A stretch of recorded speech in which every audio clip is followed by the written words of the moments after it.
Shalom, everyone, and welcome back. This week's Torah portion, Kitavo, talks about the mitzvah of Bikurim, the first fruits. That when the Jewish people come into the land of Israel, they plant their harvest, and then they grow their trees. They are to bring the first fruits of their harvest to the temple, give it to the Kohen. The Kohen waves it around together with the giver, and it's given as a gift to the Beis Hamikdash, to the temple.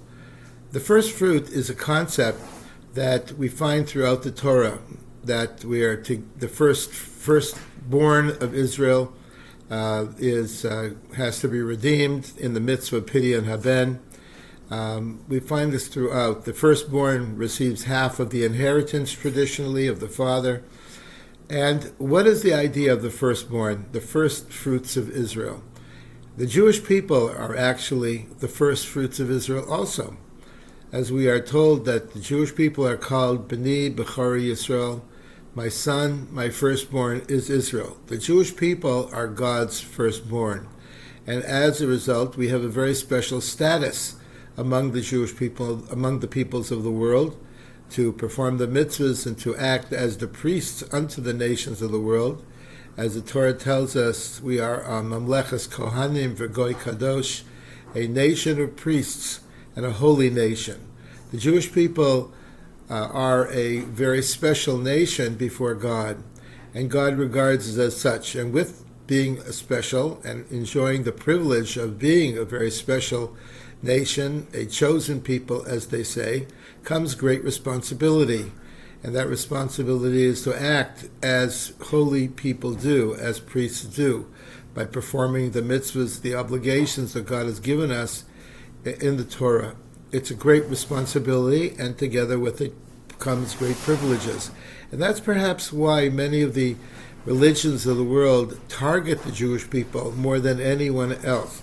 You don't find any other nations that are targeted by these other religions beside the Jewish people. Christianity regards the Jewish people in a very, very special way, and so do so many other religions of the world. And why is that? Because they recognize the fact that God has chosen us from among all the nations for a very special and a great honored position.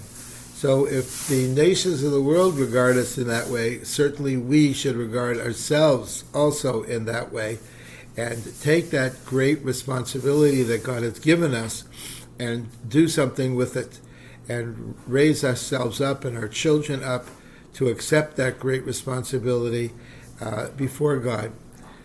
This coming Shabbos, we are going to be bringing Shabbos in San Diego at 6:55 p.m., Rosh Hashanah is coming up very soon, followed by Yom Kippur, just in a very few weeks. To make your reservations for services at Chabad of University City, you can go online at chabaduc.org. There is no charge for services. We do accept donations, however, and we are looking forward to a beautiful Rosh Hashanah Yom Kippur season. All Chabad houses throughout the world are open for services. You do not need to be a member or to pay in order to pray. Everyone is welcome. Contact your local Chabad center wherever you are throughout the world, and they will be very happy to welcome you in to the services. Every single Jew should have a position and a seat for Rosh Hashanah Yom Kippur services. Shalom, and have a good Shabbos and a very happy and a healthy New Year.